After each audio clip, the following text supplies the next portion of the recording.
Big Ben back with another video, man. I done pulled up to my favorite bake stove. I done told y'all about this place, Bitter, out here in Longwood. This is my favorite spot. I've been coming here for years. Gonna go in here and get me some bakes, man. I said I'm gonna switch up this time. Switch up my lures and stuff. How y'all doing? How you doing, John? How y'all guys doing, man? I'm just showing the people my favorite bait store in the world. Right. Bitters, man. Yes, sir. So yeah, man, I'm here. Gonna switch up my bait, man.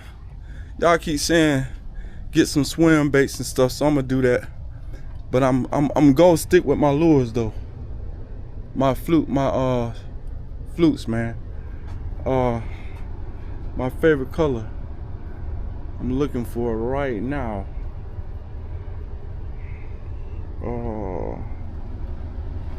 And where are they? So yeah, man, I don't see them.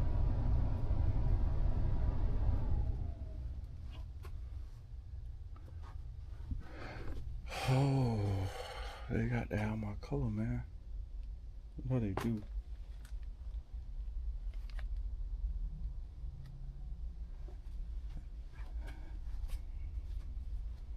I'm gonna get back with y'all in a second. Let me find my color, man. I need a good swim bait.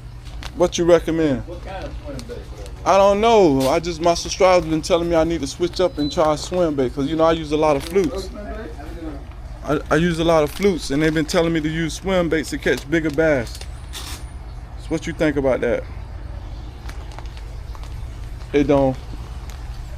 Cause I caught. You know, the swim bait, you're working it faster, so you may find fish a little easier, because you're covering a little more ground. But bait for bait. Okay. Fish don't care what size it is. That's right. You know, yeah. You're not going to eliminate fish by, the little fish by going to something that's 2 inches longer than a fluke, or more aggressive than a fluke. Cause I always have caught big bass off flukes too, but I've heard that for years. And if you sit there and catch 100 fish out of a spool, and they're all pound to a pound and a quarter, after about the 10th one, you know that's what's there. Yes. Okay. I got you. And so you can say they can make up something then to think that, well, it only catches little fish. Well, if you're fishing for little fish because you found little fish, where's the dividing line? Depends on where you're at. Yes, sir. What lake it is. Yes, sir. On the St. John's, I found it was like a 2 1/4 or so. If you got a 2 1/2, a 2 3/4, you were more likely to catch more big fish than you were little fish. Okay. If you're catching them 10 to 14 inches, you're probably going to catch 10 to 14 inches, with rarity in between.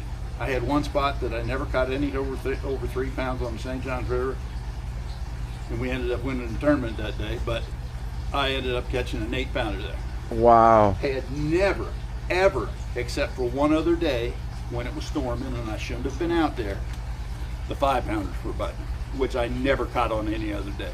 But I caught an 8-pounder in a day where we never caught another fish that was 3 pounds. Oh, wow. And so that's a rarity. Okay.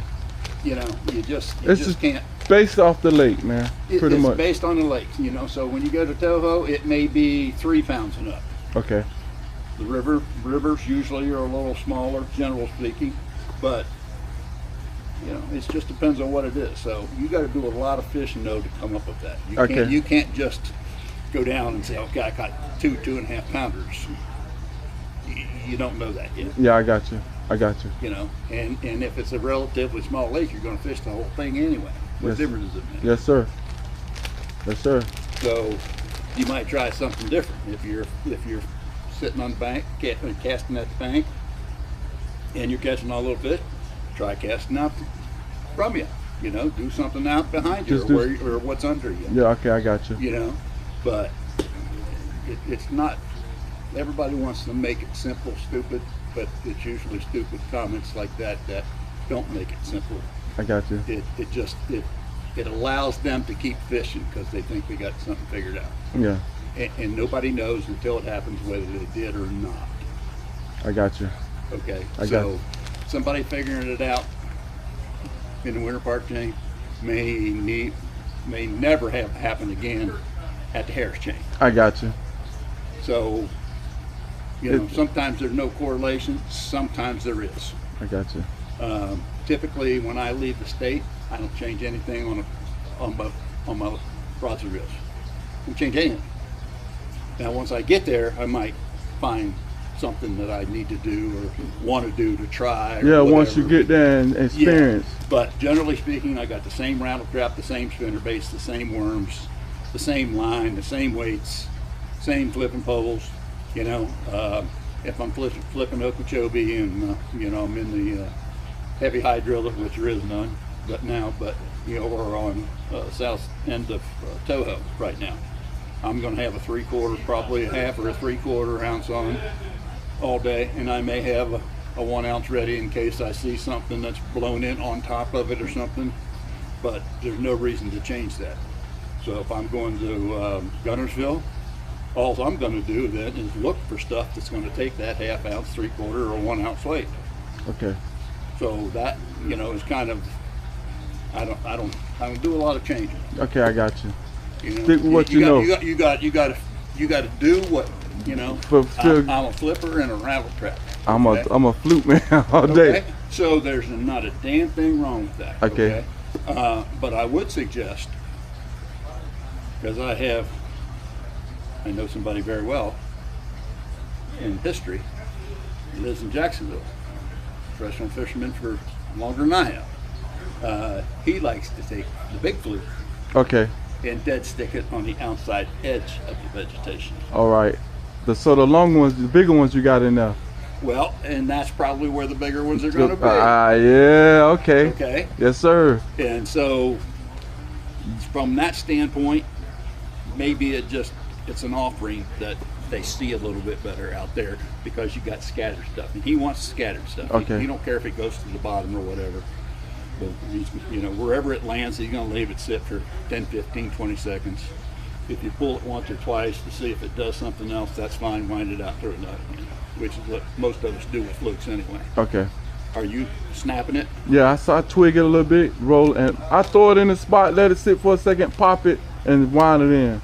And most of the time, you get that first reaction after it hit. If they go hit it right then when they hit the water. That's right. We give them about 10, 15 Seconds. Yes, sir. The way I look at it, the fish has to determine that it's committed to that spot. Okay? It just didn't fall and then start crawling away. Okay, I got you. All right? And we kind of learned a lot of that from bedding, when the fish are bedding. The bass can't keep every predator off the bed. If they don't go nose down toward the bottom and to the eggs, they don't chase it. Okay, I got you.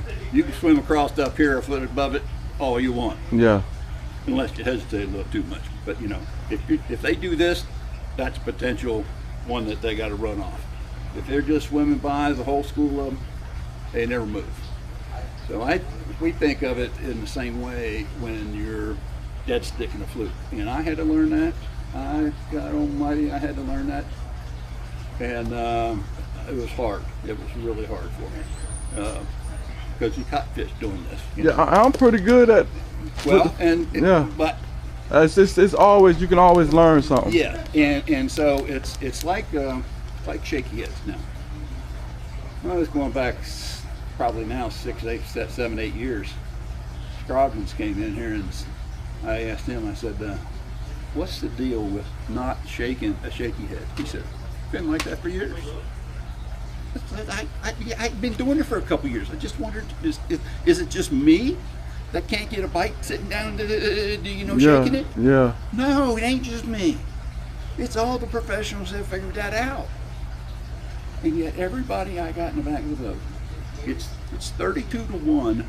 Way down, all the way back there, and they get one bite a day. Just can't make themselves throw it. Let them eat it. slack line, watch the line, wind it up with the fishing boat.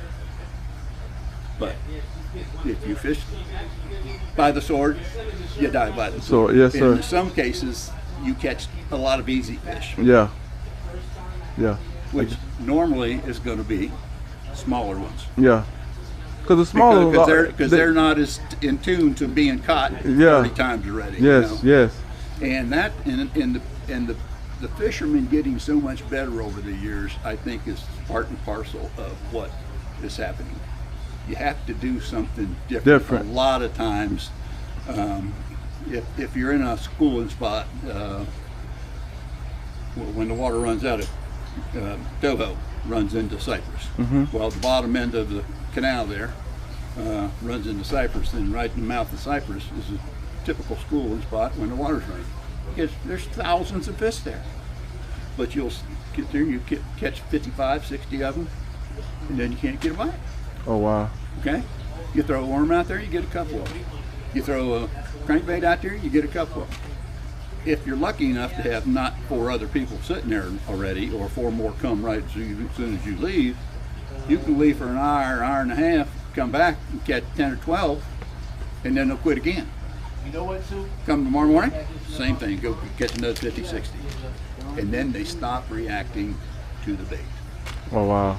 They get so in tune to it, they quit hitting it. Huh? Right by the bathroom door over there. Behind the mud. Well, y'all hear it, man, coming from a professional, man. I've been dealing with him for years, so I believe everything he's saying. Well, you know, we all got to learn in our own way. Yes, sir. And I've got the philosophy many years ago is that my job here is to try to keep people in the middle of the road. When you ask me how to get to Atlanta, I'm going to tell you to take I-75. Yes, sir. End of sentence. Because how you get to I-75, you may want to go up to Jacksonville, go across, you may take the turnpike, you may go up 1792, you may go up to 44 and go across. It's irrelevant. It doesn't matter what's at the next exit. That's all just jibber jabber. Yes, sir. What you need to know is how to get there. Yes, sir. And so, had a guy come in the other day. Well, we're not from here, but we went to Lake Mary, and we caught a couple fish, a troll and a crankbait. I said, it's done very regularly, not real regularly, but the guys that come down from up north like to do it up on the Harris chain because they don't like to sit there and just fish, so they troll back and forth in Dead River with a bomber or something like that. And all we got to do is have the right depth on, and they sit there and they catch fish, and they catch some big fish. But if they don't, they come home and it is what it is. Yeah. And so I was telling him, he says, well, what else do we need? And I said, have you got plastic? Got plastic? He said, yeah. And I said, I ain't selling you nothing else then.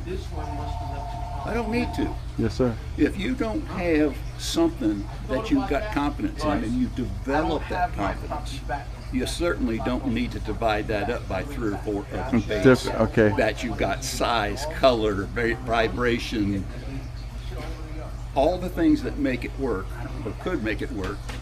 You got to determine that. You got 25 things over here. You got 25 things over here. You got 20 on all these different baits. You never get there. So lock into your one bait and just lock into the bait and get as good as you can, and then let circumstances tell you the difference. Okay. So I'm telling you about the big fluke. Okay. Or the swim bait. The swim bait you're going to throw in the same place. Yes, sir. See if it does better. Okay. Maybe you can pull more stuff out of there. That active tail that's working back and forth. Yeah. With a little weight on it. Sometimes after they get to see that all the time, they quit biting that. Yeah. That happened to me on Okeechobee, and just catching the bejesus out of them. Come the day of the tournament, I can't hardly get a bite, and I got 2 old farts out there sitting in the boat, and they're just continuing to wind them in, and they're throwing a damn swim bait. But then I noticed they weren't winding it. Oh, wow. They were lifting it like a worm. Okay. And catching them one after another. So when the pressure gets to them, all of us guys out there throwing swim baits because it helps us find fish. they quit hitting it that way. Sometimes you just change up the way you different presentation. Yeah, I got you. Yeah. And it wasn't about the noise, the vibration in that particular case, but they just got tired of stuff going over there. Seeing the same thing over and over. Yeah. Yes, sir. So worked in a different way, and they were catching it. As soon as I started doing that, put a little weight on it. Just, and then when you pop it up off the bottom, it's it's got that shaky, good straight bite. Okay. So, it's all these little things, but you gotta do that, work at that from your strength. I got you. So if you started with a spinnerbait, I ain't gonna tell you to put it down. Yes, sir. I'm gonna tell you better get real damn good at it. Because there are days that it doesn't do well. There's days that worms don't do well for a lot of people, but the tournaments to be won on worms. Yes, sir. And it'll be the ones that are used to dead stick. We used to hate those people during the winter time because they never win any other time. The old farts that just, smoke a cigarette, get it halfway back in, light another cigarette before they make another cast. Oh, wow. Oh, yeah. And you're going, oh, wow, that's great. On those days, they kill us. Wow. Okay, so we eventually come back to the same conclusion, is that on those cold front days in the wintertime when they're not biting slower or not moving at all, it's better. Okay. And you're only going to get a few bites, and you make them count. You give them all the time that you can to get them to look at it. And again, going back to bedding fish, a lot of the same things happen. A lot of people put a bait in, take it out, put it in, take it out, take it out, take it, just constantly moving. If you didn't hit it the second or third time, you're just most of the time wasting your time. I got you. Again, it's got to be committed to that bed. The bait has to be committed in front of that, even in a grass pocket or something. It may have to be committed there before they decide to go out. If they don't want to expend any energy, they're not hungry, they're not trying to feed. This is an opportunity that's so easy they can't pick it up. Yes, sir. That's kind of a way to maybe look at it. Yes, sir. So, man, I appreciate all the advice, John, man. Anytime. Yes, man. Good man there, man. So y'all heard him. So, yeah, man. So with that being said, I'm gonna get back with y'all in a minute. Yep, just finished up paying for my bait. All right, John, to y'all, man. Mostly a hurricane. All right, boss. Kind of busy, man. Talking to other customers, but I'm out of here, man. I'm finna go. I don't know if I'm gonna hit a spot today, tomorrow, but I don't know yet. I'll let y'all know, or you'll hear from me. Okay, I'm out of here, man. Big Ben. So, man, that was some good advice coming from my boy John. It's crazy, I don't even know his last name, but he's been a professional bass fisherman since I known him, fishing tournaments, winning tournaments.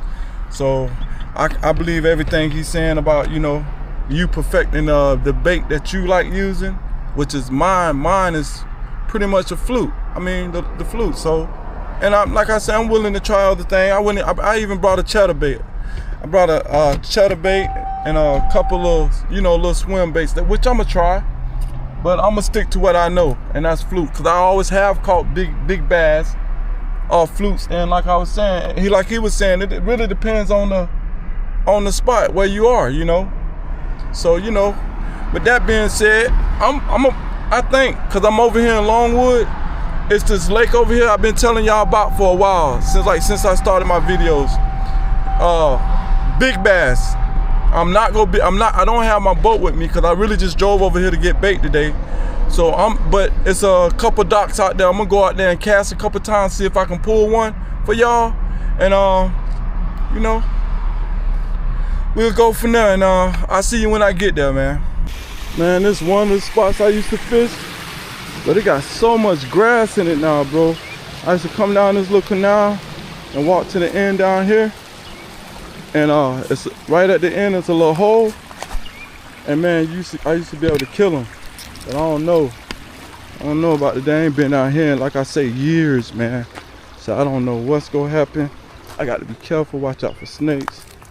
It used to be real clean and clear. I'm gonna get down here and see what's going on. But I used to be able to fish all in this little hole right here. And you see at the edge down there at the end, it opens up. So I'm gonna see what's gonna happen, man. It's crazy. Things be changing over the years, boy. And I don't know if the same people, but the people that used to stay here at this house, I don't know if it's the same people in there. I don't know how they gonna react. So I don't know. It's gonna be interesting. See, I used to cast right here. I'm gonna throw right here, y'all. Look, I'm gonna sit right here.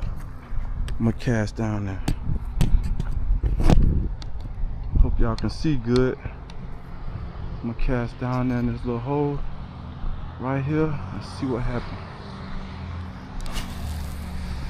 See what happens.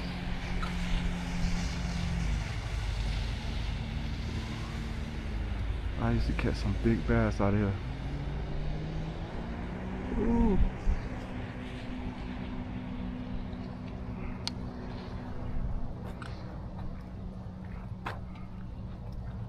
Oh man, it looked like something sitting there too.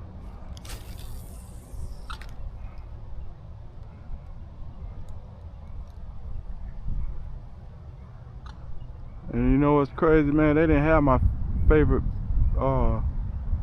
flute. They was out, so I got to go back and get it.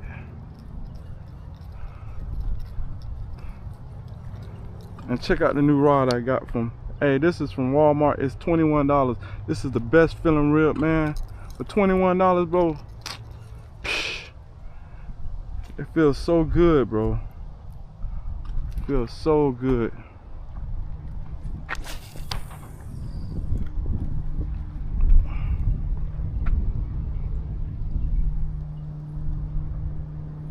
Just got a hit.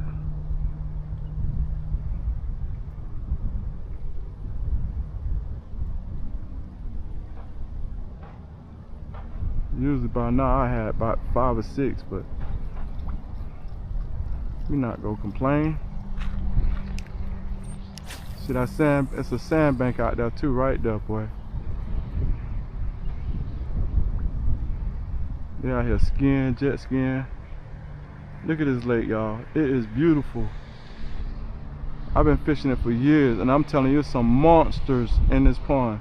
Y'all will see. Y'all will see.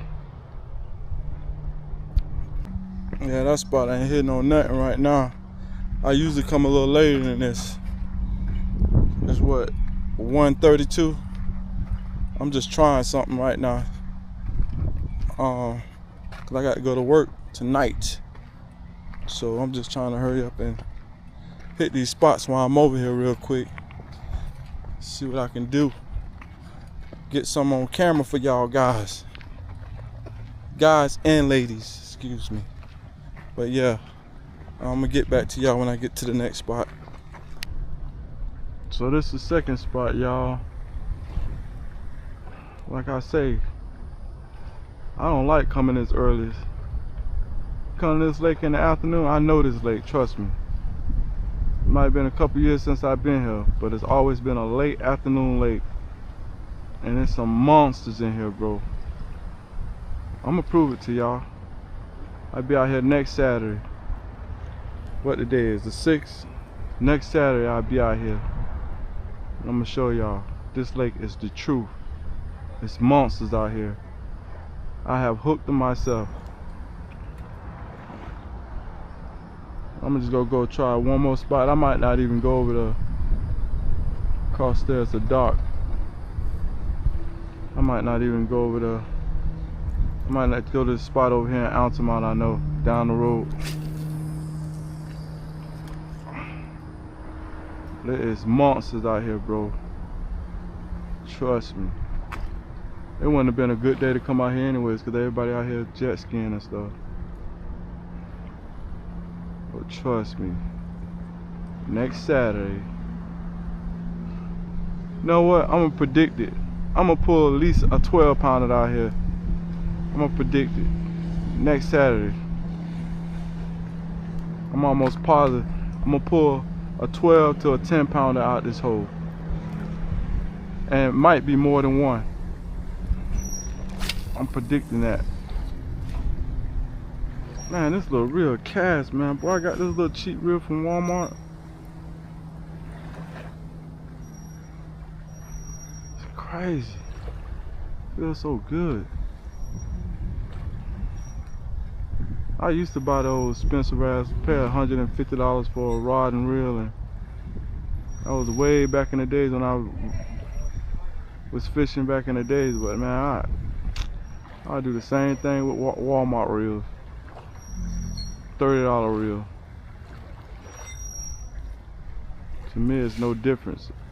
It's the fisherman. It's the person that's behind it. Look at that thing, how it casts. Woo! And my ugly stick, it was a $60, $70 reel. It don't cast like this. I think that thing just worn out. I think it's just worn out. But yeah, man, this video ain't gonna be too long. I'm just trying something right now before I go to work. Y'all get back with y'all to the next spot. Hey, this is another spot that I used to fish when I stayed on this side of town, and I caught some big bass out of here. Like I say, it's kind of early.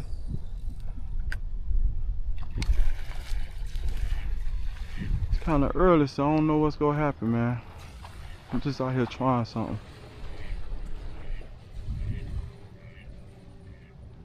Just go try something, bro.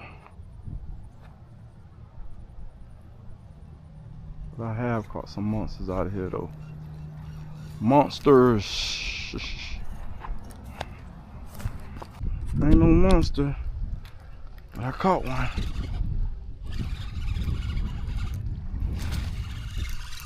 Well, this new hook, boy, this new reel, but I don't think I'm finna be missing nothing, though. He fighting too.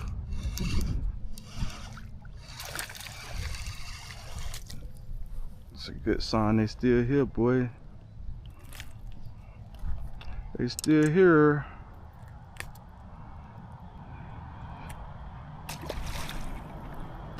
Man, I hit that one bass out here, man. It just started pouring down raining, man.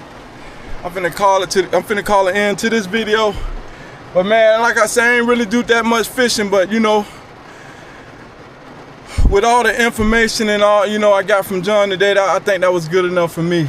I hope it's good enough for y'all, cause I got some good advice from him, you know. So, you know, we gonna take it with it and run, and we gonna call it an end to this video. So man, y'all sub, like, comment, and share, man. You know, but yeah, I'll get back with y'all with the next video.